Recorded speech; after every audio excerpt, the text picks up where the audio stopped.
itu ditempuh beberapa hari. Hari ini kalau kita mau viral itu satu video viral dari ujung Sumatera 5 menit lagi atau bahkan beberapa sekian detik sudah sampai ujung Papua. Kalau dulu seorang Gus Dur untuk Gus Dur mencari memuaskan rasa ingin tahunya, Gus Dur itu pindah-pindah dari tiap-tiap perpustakaan.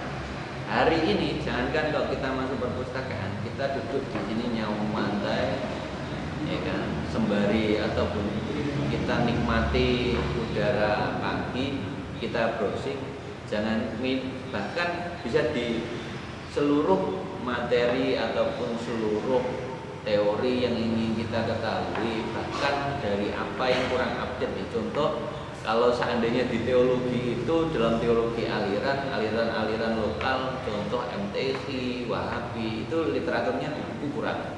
Jadi semuanya melengkapinya jil. Nah, itu materi-materinya biasanya dari internet. Nah, seperti itu, bahwasanya bukti maksud saya apa? Maksud saya hari ini itu ilmu pengetahuan makin maju, makin besar. Hari ini teknologi makin maju juga makin besar. Namun hal tersebut tidak berbanding lurus dengan perkembangan kualitas SDM-nya.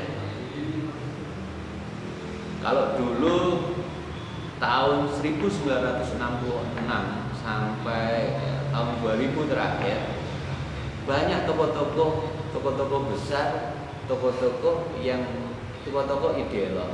Contoh Akandar Nur Majid, beliau menciptakan buku banyak sekali. Terus Daum Ranu Wiharjo, banyak buku. Beliau berkontribusi dalam dunia pendidikan. Terus Ahmad Wahid itu pun hanya sebentar, kisaran tahun 60-an sampai tahun 90-an beliau, karena kecelakaan. Beliau pun juga berkontribusi dalam dunia pendidikan. Johan Effendi dan masih banyak lagi. Tapi hari ini dengan perkembangan ilmu pengetahuan, makin sedikit inovasi, kreativitas yang diciptakan oleh tokoh-tokoh pada hari ini. Terakhir yang penemuan 5G Indonesia ternyata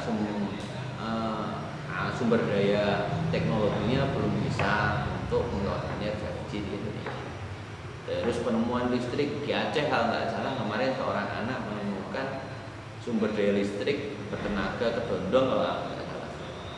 Ternyata ya sudah, karena Indonesia itu negara yang konsumtif, dalam artian kita itu negara yang kurang kalau di ini nih, di Jepang itu negara memberikan support penuh untuk penemuan lokal, meskipun penemuan itu kurang ketika kita tinjau baik-baik, penemuan itu kurang berpengaruh untuk kepentingan manusia untuk hidup. Contohnya penemuan penghijauan ataupun penemuan matahari buatan dan sebagainya. Namun hari ini kalau mereka mau buat mereka untuk menghidupkan ataupun untuk menopang sumber daya untuk pertaniannya, mereka bikin matahari buatan. Bagaimana mereka harus bercocok tanam, mereka harus memanen dan sebagainya. Tapi tidak dengan kita.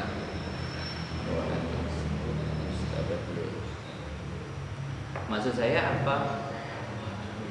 Hari ini makin kesini tantangan kita sebagai sumber daya, sebagai mahasiswa, tantangan kita di sini makin hari makin besar. Selain Indonesia akan menghadapi bonus demografi, hari ini tuntutan dunia kerja pun juga tidak melulu pada standar pintar. Kalau Abang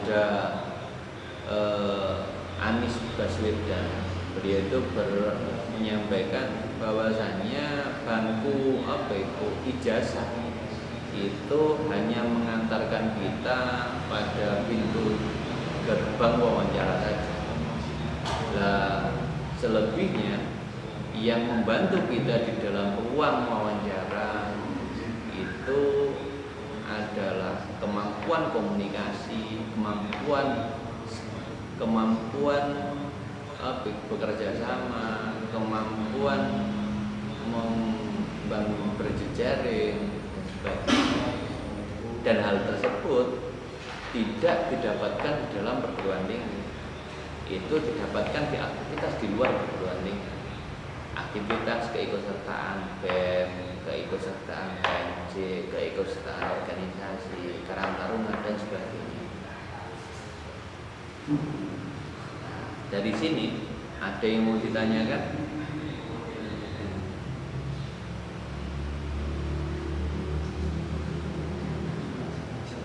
Dari sini, dari sini ada yang mau ditanyakan? Tadi sudah saya sudah dikode sama moderator. Waktu tinggal 5 menit mas.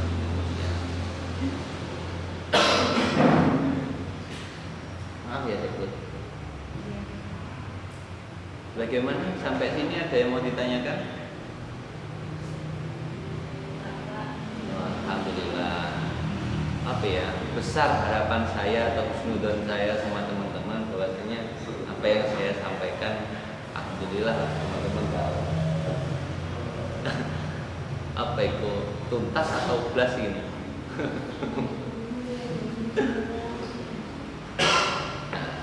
Jadi gini ya,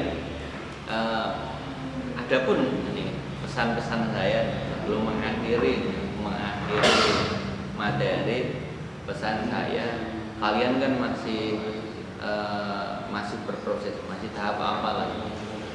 Jadi mulai proses itu ketika kalian selesai bangku sekolah menengah atas baru masuk perguruan tinggi, itu proses pertama kalian dimulai.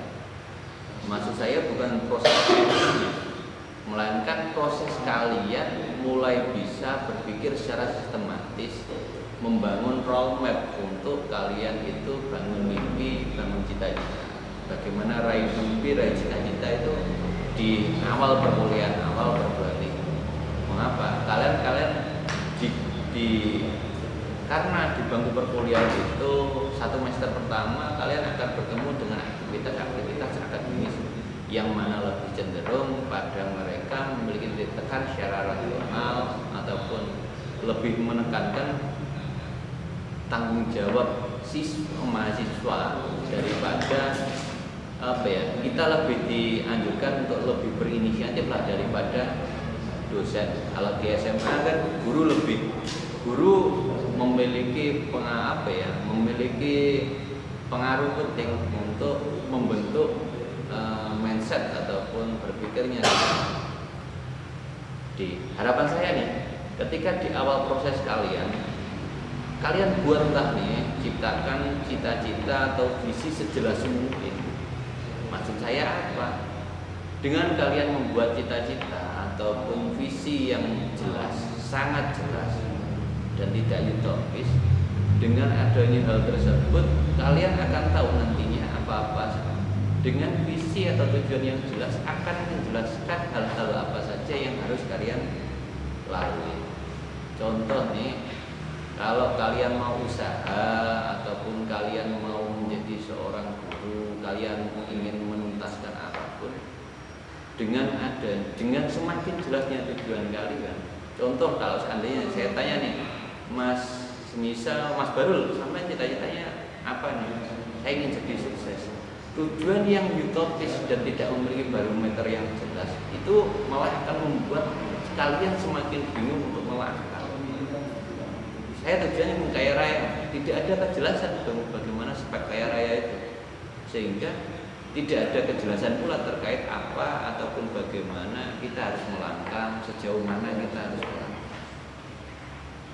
Jadi buatlah tujuan sejelas mungkin, karena tujuan yang jelas akan menjelaskan hal-hal apa saja yang harus kalian lakukan. Mungkin cukup itu yang bisa saya sampaikan. Kurang lebihnya saya mohon maaf, karena kesalahan itu murni dari saya dan semua kelebihan milik Allah Subhanahu wa taala. Billahi taufiq wal hidayah. Assalamualaikum warahmatullahi wabarakatuh. Saya kembalikan